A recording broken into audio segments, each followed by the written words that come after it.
आप लोग कैसे हैं। MSTP चैनल पर आपका स्वागत है और आपके साथ जुड़ चुके हैं रविश सर। तो आज हम लेकर चलते हैं 12th का यानी कि तीसरा chapter A pinch of snuff. A pinch of snuff का मतलब होता है एक चुटकी सूंघनी या एक चुटकी खैनी। ये दोनों यानी कि हम कह सकते हैं जो भी, चाहे एक चुटकी खैनी कह सकते हैं या एक चुटकी सूंघनी कह सकते हैं, जो भी। तो इसके राइटर जो हैं ये बहुत ही मार्मिक तरीके से, और एक नॉवलिस्ट और एक शॉर्ट स्टोरी राइटर भी हैं, जो कि ये बताया गया है कि कितने अच्छे तरीकों से एक चुटकी का खैनी का कमाल क्या होता है, और वो जो इस तरीका से यानी कि बताया गया है। तो हम जानने का कोशिश करेंगे सबसे पहले कि इसका राइटर कौन है। तो इसका राइटर यानी कि मनोहर मालगोनकर है। इसका राइटर कौन है फ्रेंड्स? मनोहर मालगोनकर जी है। और इसका जन्म जो हुई थी, इसका जन्म यानी हुआ था 12 जुलाई 1913 ईस्वी को। तो कहाँ में? बॉन्ड प्लेस मुंबई, यानी कि बम्बई जिसको कहते हैं, उसी मुंबई कहा जाता है। तो उसका जन्म हुआ था मुंबई में। और इसके डाइट कहाँ हुई थी तो याद रखना। और ये मुंबई जो दिया है इसमें याद रखिएगा कि करवाड़ डिस्ट्रिक्ट इसका बताया गया है। करवाड़ डिस्ट्रिक्ट ये नहीं बताएगा फ्रेंड्स। और मुंबई में करवाड़ डिस्ट्रिक्ट पड़ता है। तो इसकी डेथ हुई थी 14 जून 2010 ईस्वी में हुई थी। और इसके डेथ प्लेस कहाँ में? उत्तराखंड में हुई थी, याद रखना है। कहाँ में हुई थी? उत्तराखंड में। और कितने वर्ष के एज में डेथ कर गए थे? तो याद रखना 97 वर्ष, 97 ईयर्स में ये क्या हो गए थे? डेथ कर गए थे। तो ऑक्यूपेशन, इसका पेशा क्या थी, इसकी वृत्ति क्या थी? तो राइटर थे, यानी कि लेखक थे। नॉवलिस्ट यानी कि क्या थे? नॉवलिस्ट का मतलब होता है उपन्यासकार और शॉर्ट स्टोरी राइटर, जो कि लघु कथाकार जिसको कह सकते हैं। और इसका वर्क क्या था फ्रेंड्स? तो वर्क हम जानेंगे कि distant drum, the princess, A band gangs, Bombay beware, A pinch of snuff, ये सब सारी यानी कि उन्होंने ये वर्क लिखी थी। और किस टाइप का ये यानी कि कहानी है? तो याद रखना कि शॉर्ट टाइप एंड कॉमेडी, यानी कि शॉर्ट टाइप लघु कथा भी है, और एक कॉमेडी का मतलब एक नाटक भी किया है इन्होंने। तो इस प्रकार से ये सारे यानी कि ए पिंच ऑफ स्नफ, एक चुटकी खैनी का जो मतलब बताया गया है, ये किस प्रकार से ये बताई गई है, इसके बारे में मैं आपको बताऊंगा। कि और इसका मेन कैरेक्टर यानी कि कौन कौन है, ये सारी बताऊंगा मैं, और इसका बिल्कुल अच्छे से। और जो कि एग्जाम में एकदम बिल्कुल, अगर ये कहानी सुन लेंगे तो आपका दम बिल्कुल जय जयकार हो जाएगा। ये एकदम बिल्कुल मेडिसिन का काम करेंगे फ्रेंड्स। इसीलिए आप एकदम एक भी वीडियो जितना भी मैं दूंगा आपको, एकदम सारा का सारा आप एकदम बिल्कुल घोर के पी जाएंगे, और आपका एग्जाम एकदम बिल्कुल सक्सेस होगी। और आपको मैं हार्ट से हार्ट टेप और एकदम बिल्कुल VVI सब जितने भी क्वेश्चंस, वो सारा का सारा मैं आपको दूंगा एग्जाम के पहले ही, जो कि ताकि आपको एग्जाम में अच्छे से अच्छे मार्क्स ला सकें और अच्छे से अच्छे रिजल्ट आप बेहतर बना सकें। तो फ्रेंड्स देखेंगे हम आगे इसका मेन कैरेक्टर कौन कौन सा है। तो इसका देख रहे हैं कि मेन कैरेक्टर जो है, मेन कैरेक्टर यानी कि ए पिंच ऑफ स्नफ का मेन कैरेक्टर कौन कौन है। तो इसमें सबसे फर्स्ट में हमारा एक नानू काका नाम का है, नानू काका है। सेकंड में हमारे माँ यानी मदर है, मदर हो जाएगा।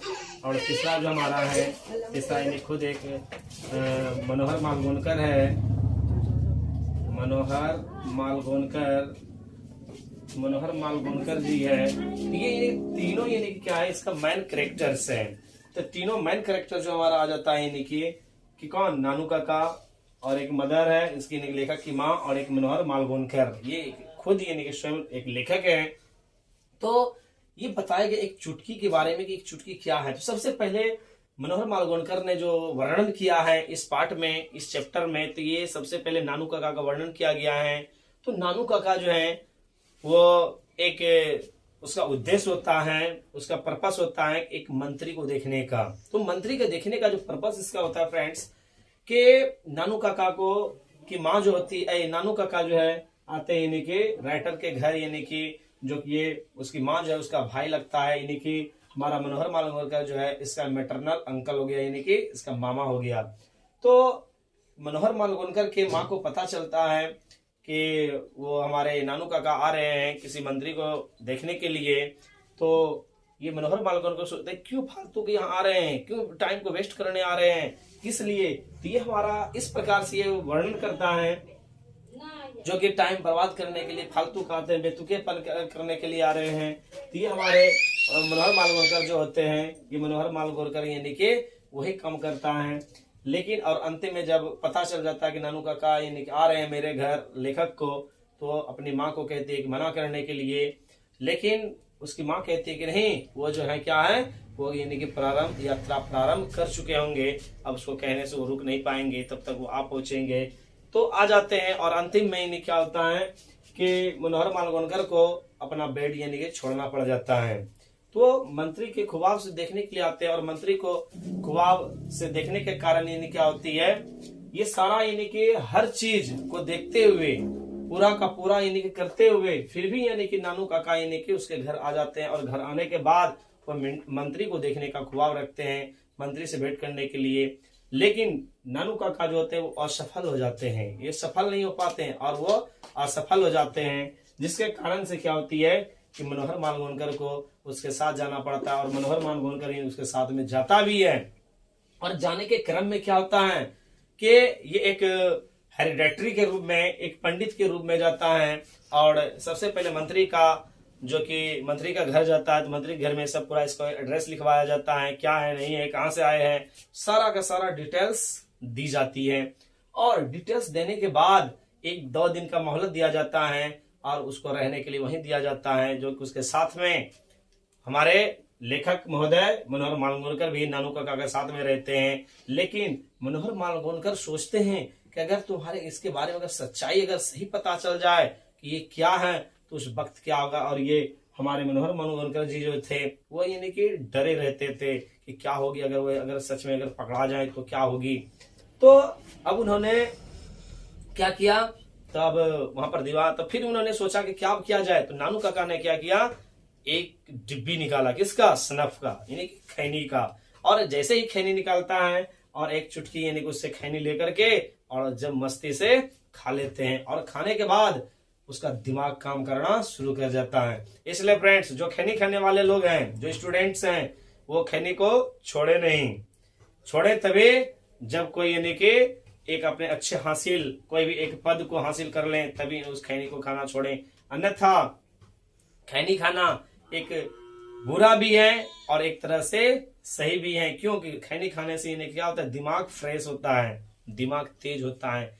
और खैनी खाते कौन, मजदूर लोग खाते हैं, क्यों, कि टाइम को बचावा करने के लिए, टाइम को यानी कि कम यानी कि करने के लिए, थोड़ा शरीर में हमारा राहत हो, इसी कारण से, और थोड़ा मन दूसरे इफेक्टेड नहीं हो, इसी कारण से खैनी खाते हैं। और उसी प्रकार से हमारे नानू काका ने खैनी खाया, एक चुटकी सूंघनी, और देखिए एक चुटकी सूंघनी में कितना पावर था कि उसका दिमाग को बदल के रख दिया। और जैसे ही उन्होंने बदला, और वो हेरिडेटरी का रूप में, साधु महात्मा विद्वान के रूप में, पंडित के रूप में, और मंत्री के घर में जाकर के वो रहने लगे। और दूसरे दिन यानी कि फिर मंत्री आते हैं उसे भेंट करने के लिए, किससे, हमारे नानू काका। उल्टा देखिए अब कि अब ये आया था मंत्री से भेंट करने के लिए, लेकिन देखिए एक चुटकी खैनी ने दिमाग बदल दिया कि वो खुद मंत्री यानी कि इसके पास खुद आ रहे, किसके पास, नानू काका के पास। अब फ्रेंड्स देख सकते हैं कि कैसे यानी कि एक छोटे मोटे आदमी, और लेकिन फिर भी एक बड़े मिनिस्टर को यानी कि खुद यानी कि उसको देखने के लिए आ जाते हैं, और अपने आप को बहुत बड़ा मिनिस्टर यानी समझते हैं। बड़े बड़े यानी कि जो कि उसके पास जब आते हैं तो यानी कि मिलने के लिए, और वो अपने आप को बड़ा हेरिडेटरी समझने लगते हैं। और इस कहानी के पहले जो बताया गया था, सबसे फर्स्ट वाला में मैंने भूल गया था, जो कि एक सोहन लाल नाम करके हैं, और उसी के पास पहले आया था, क्योंकि वो भी एक मंत्री ही थे उस टाइप के, यानी कि जो एक सेवक के रूप में था। तो ये हमारे जो भी यानी कि बताया गया था, तो उसके बेटा एक था रतिराम। तो रतिराम जो थे, उसका बेटा था सोहनलाल रतिराम का, जो कि वो भी एक मंत्री के ही ऑफिस में वो कार्यरत थे, एक सेक्रेटरी के रूप में, जो कि वो उसके थ्रू यानी कि नानू काका जाने का काम करता था। लेकिन वो सफल नहीं हो पाया, और मनोहर मालगोनकर के यानी साथ में लेकर के उस मंत्री के घर यानी पहुंच जाता है। और मंत्री घर जाने के बाद वो इससे मिल जाते हैं, और मिलने के बाद क्या होता है, मंत्री से भेंट हो जाती है, और मंत्री को देख लेते हैं। और यही इसका जो टारगेट था किसका, नानू काका का, और वो नानू काका के टारगेट क्या होता है, पूरा होता है। जो कि इसका पर्पस था वही पर्पस से, जो कि मंत्री को देखने का पर्पस था, और मंत्री को देखने के पर्पस से उनका उद्देश्य पूर्ण होता है। तो ये फ्रेंड्स आपको एकदम बिल्कुल एग्जाम में समझ आ जाएगा, और एग्जाम में पूछी जाती है क्वेश्चंस।